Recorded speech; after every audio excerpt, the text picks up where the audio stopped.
Imagine a night in 1873 when a trembling lantern flickered over a weather-worn chest in the attic of a modest Boston boarding house. Inside lay a leather-bound journal, its pages filled with crinkled ink, strange symbols, and a map that promised a secret so vast it could rewrite the very map of America. The writer, a forgotten cartographer named Elias Whitmore, claimed to have stumbled upon a passage through the Rocky Mountains that no white man had ever seen.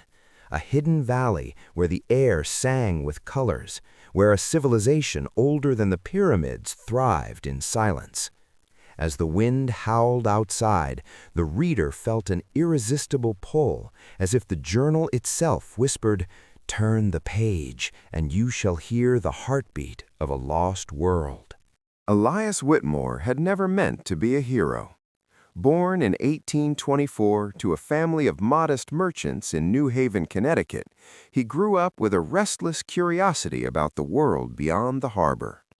While other boys chased after ships, Elias chased after stories, tales of Lewis and Clark, of the mysterious West, of the great American desert that some called a myth. He devoured every travelogue he could find, from the journals of John C. Fremont to the speculative maps of Samuel Augustus Mitchell.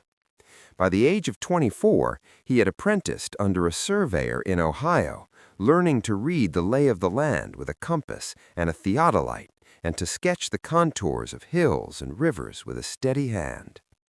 In 1849, the California gold rush ignited a fever that swept across the nation. Elias, ever the dreamer, saw an opportunity not just for wealth, but for discovery. He joined a wagon train heading west, hoping to chart the uncharted. The journey was brutal, scorching heat, sudden blizzards, and the constant threat of disease. Yet, amidst the hardship, Elias found solace in his notebook, filling page after page with observations of flora, fauna, and the customs of the native peoples he encountered. He learned the language of the Lakota, the songs of the Nez Perce, and the stories of the Shoshone, stories that spoke of a valley of glass hidden deep within the Rockies, a place where the mountains opened like a great stone door. When the wagon train finally reached the foothills of the Rockies, Elias made a fateful decision. He left the main party, claiming he would scout ahead for a safer route. In truth, his heart beat with the rhythm of the old legends, and he could not resist the pull of the Valley of Glass. He trekked alone for weeks, surviving on pine nuts, dried meat, and the kindness of a wandering Arapaho hunter named Kiyoshi, who became his guide and friend. Together they climbed steep passes, crossed raging rivers, and finally stood before a sheer cliff that rose like a cathedral wall. Embedded in the rock was a narrow fissure, just wide enough for a man to squeeze through. Inside, the air was cool and carried a faint, sweet scent of wildflowers. As they descended, the light changed, soft, golden, and somehow thicker, as if the very atmosphere were a living thing. After hours of careful navigation, they emerged into a valley that seemed to have been carved by a giant's hand.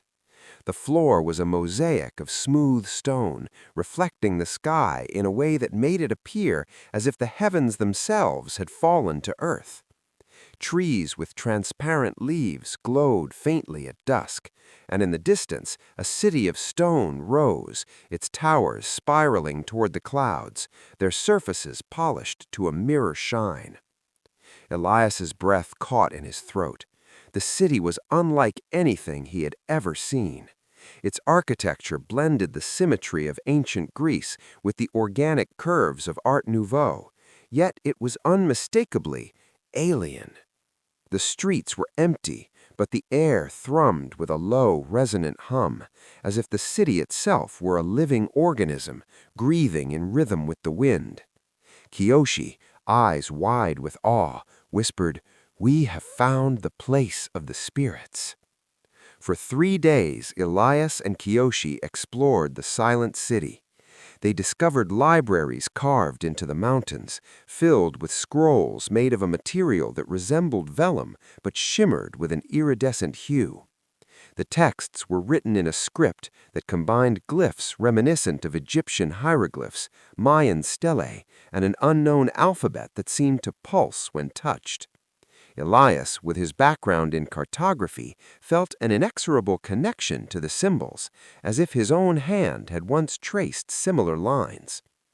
On the fourth night, as a gentle rain fell, the city awakened. Lights blossomed along the towers, not from fire, but from bioluminescent algae that clung to the stone.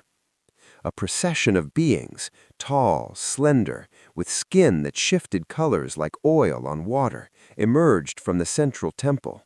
Their eyes were deep pools of amber, and they moved with a grace that made the very air seem to ripple.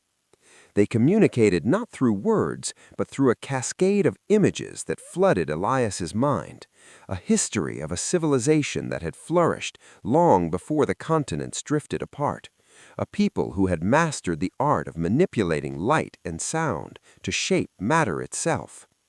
These beings called themselves the Lumari. They explained that they had once spanned the globe, leaving behind seeds of knowledge in the form of stone circles, pyramids, and the very constellations that guided sailors. Their greatest secret, however, was the Heartstone, a crystal of such pure energy that it could bend time. The Lumari had hidden the Heartstone deep within the valley, protected by a series of trials designed to test the worthiness of any who sought it. Elias, driven by a mixture of scholarly ambition and the pure wonder of discovery, begged to see the Heartstone. The Lumari, sensing his genuine curiosity and his respect for the land, agreed, but only if he would record everything he saw, to ensure that the knowledge would not be lost to the ravages of time. They gifted him a journal made of the same shimmering material as their scrolls, and a pen that wrote with light. Thus began Elias's true journey. He spent months living among the Lumari, learning their language, their science, and their philosophy. He documented their understanding of astronomy, which included a model of the universe where stars were not distant points, but portals to other realms.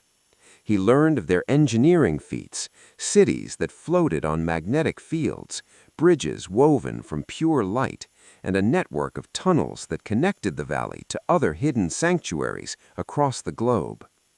One night, as the aurora borealis painted the valley's sky in ribbons of green and violet, the Lumari revealed a startling truth. The Valley of Glass was not a static place, but a nexus, a crossroads where the fabric of time thinned.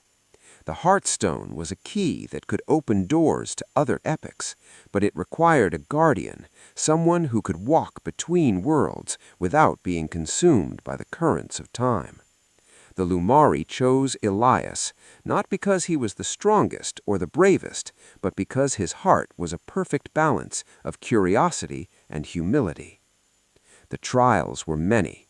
First, he had to confront his deepest fear, the loss of his family.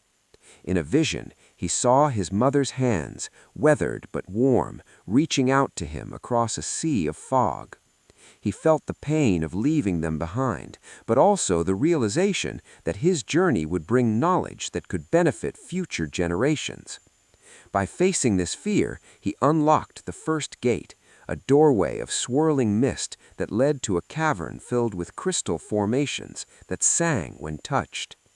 The second trial tested his understanding of time. He was placed in a chamber where hours stretched into days and days collapsed into seconds. He learned to listen to the rhythm of the stones, to feel the pulse of the valley, and to move in harmony with it. When he finally stepped out, he found that only a single night had passed in the outside world, though he had experienced what felt like a lifetime within the cavern. The third trial was the most profound: sacrifice. The Heartstone's power was immense, but it demanded a price. To wield it, one had to give up a part of themselves, an irreplaceable memory, a cherished love, or a fragment of their soul. The Lumari offered Elias a choice: return to his world with the knowledge of the valley, or stay and become its guardian, living forever among the lights, but forever separated from the life he knew. Elias thought of Kiyoshi, his loyal friend, who had risked everything to follow him into the unknown. He thought of his mother's smile, his father's steady hand, and the promise he had made to record the wonders he witnessed. With a heavy heart, he made his decision. He would return, but he would carry a piece of the valley with him, its light, its music, its hope. He would share its story, ensuring that the Lumari's legacy would not fade into myth.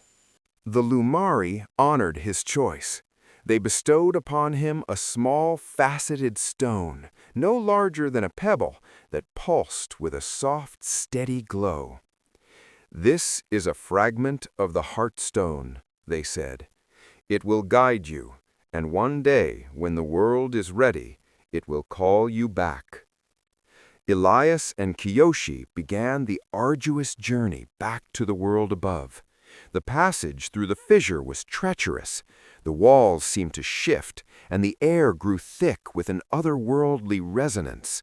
As they emerged into the bright sunlight of the Rocky Mountains, they were greeted by a group of settlers who had been searching for them, fearing they had perished. News of their disappearance had spread, and the local newspaper in Denver ran a headline: "Lost Explorer Returns from the Mountains with Tales of a Mystic Valley." Elias, now older and wiser, settled in Denver. He built a modest house on the outskirts of the city, where he spent his evenings writing the journal that would become his legacy. He filled its pages with detailed sketches of the Lumari architecture, transcriptions of their songs, and elaborate maps of the hidden valley. He sent copies of his work to the Smithsonian Institution, to the Royal Geographical Society, and to his old friend Professor Henry Wadsworth of Harvard, who was fascinated by the strange symbols and the accounts of a civilization that seemed to defy the known timeline of human history. The journal, however, was more than a mere travelogue. As Elias wrote, the fragment of the Heartstone nestled in his desk drawer would occasionally emit a faint hum, especially when he drew near to certain constellations in the night sky. On evenings when the wind carried the scent of pine and the distant howl of wolves, Elias felt a pull, as if the valley itself were whispering through the stone, urging him to return. Years passed, and the United States underwent profound changes. The Civil War ended, the Transcontinental Railroad was completed, and the nation turned its gaze toward the Pacific. Yet in the quiet corners of libraries and in the minds of a few curious scholars, Elias's story persisted. In 1893, a young journalist named Margaret Fuller, inspired by the tales of the Lost Valley, set out to find the place that had captivated the imagination of a generation. She tracked down Elias's descendants, who still lived in the same modest house on the outskirts of Denver, and they handed her the original journal, now brittle with age. Margaret's article, titled "The Valley of Glass, A Journey into America's Forgotten Past," was published in the New York Times and sparked a frenzy. Expeditions were organized, funded by wealthy patrons eager to find the legendary valley and its supposed treasures. Some claimed to have found the entrance, only to be turned back by impassable cliffs or mysterious fog. Others disappeared, their camps found abandoned, their journals blank. Among the many who sought the valley was a young scientist named Thomas Edison, who, after inventing the phonograph, turned his curiosity toward the mysteries of light and sound. He wrote to Margaret, expressing his fascination with the Lumari's bioluminescent cities and their alleged mastery of energy. Edison visited the Whitmore house, where he examined the fragment of the Heartstone. Using his newly developed X-ray apparatus, he discovered that the stone emitted a unique frequency, one that resonated with the human brain's alpha waves, inducing a state of deep relaxation. Edison, ever the showman, saw the potential. He began experimenting with the stone, hoping to harness its energy to create a new form of illumination, light that could heal, that could soothe the mind.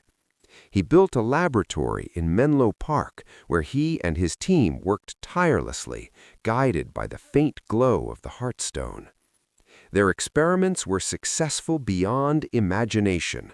Lamps that never burned out, batteries that recharged themselves, and most astonishingly, a device that could project images directly onto the retina, giving the viewer a sense of being elsewhere. Word of Edison's miracle light spread, and soon the world clamored for the technology. The Heartstone fragment, however, remained a closely guarded secret, hidden in a vault beneath Edison's laboratory. Yet, as the years turned to the 20th century, the stone's influence began to wane. Its glow dimmed, and the frequency it emitted grew fainter. Edison, now an old man, confided in his trusted assistant, a young woman named Clara, that the stone was dying. Clara, who had grown up hearing the stories of the Whitmore Journal, felt a deep connection to the valley's legacy. She decided to embark on a final expedition, hoping to find the hidden valley and perhaps restore the Heartstone's power.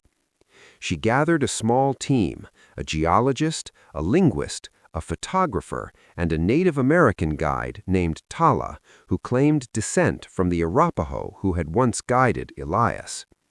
Their journey took them across the continent, following the cryptic clues scattered throughout Elias's journal.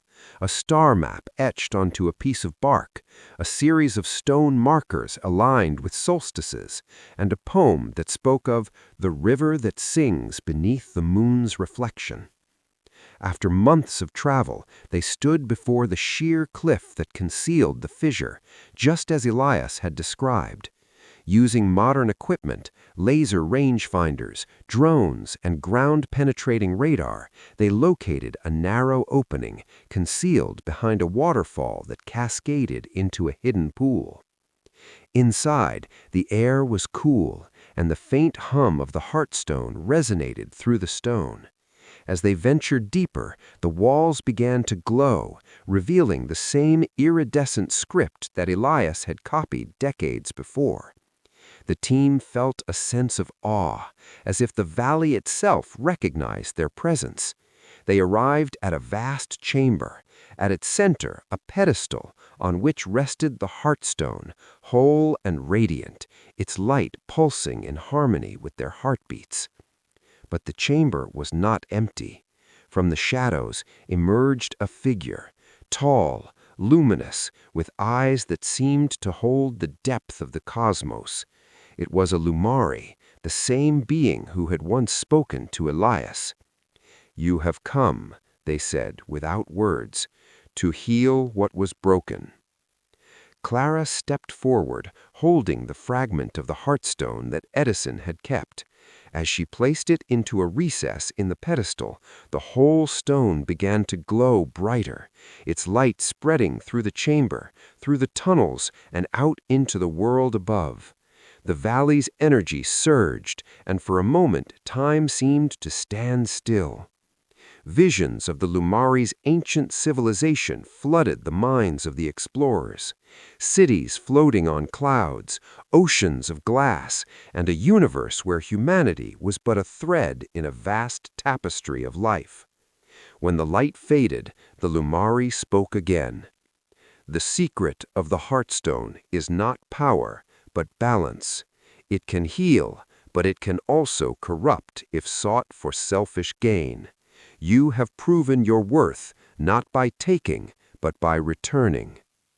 The Lumari offered Clara a choice: remain as guardian of the valley, or return to the world, carrying the knowledge and a single gift, a seed of the valley's light, capable of nurturing growth in the darkest places. Clara thought of her family, of the world plagued by war and industrial greed, and the promise she had made to her mentor, Edison, to use science for the betterment of humanity. She chose to return. The Lumari granted her a small crystal, no larger than a thumb, that pulsed with a gentle, steady light. "Let this be a beacon. When the world is ready, the light will guide them home," they said. Clara and her team emerged from the valley, the entrance sealing behind them as if it had never existed. They returned to a world on the brink of the First World War, a world that would soon be torn apart by conflict. Yet Clara held the crystal close, feeling its warmth seep into her palm, a reminder that somewhere, beyond the Rocky Mountains, a hidden sanctuary waited, its light patiently waiting for humanity to remember how to listen. Back in the United States, Clara shared the story with a small circle of trusted friends, scientists, artists, and writers. Together, they formed a secret society known as the Keepers of the Glass, dedicated to preserving the knowledge of the Lumari and using the crystal's light to inspire hope. They planted seeds of the valley's luminescent algae in remote corners of the world, creating hidden oases of gentle light that could be found by those with pure hearts. Decades later, during the tumultuous 1960s, a young musician named Jimi Hendrix stumbled upon one such oasis while hiking in the Appalachian Mountains. The algae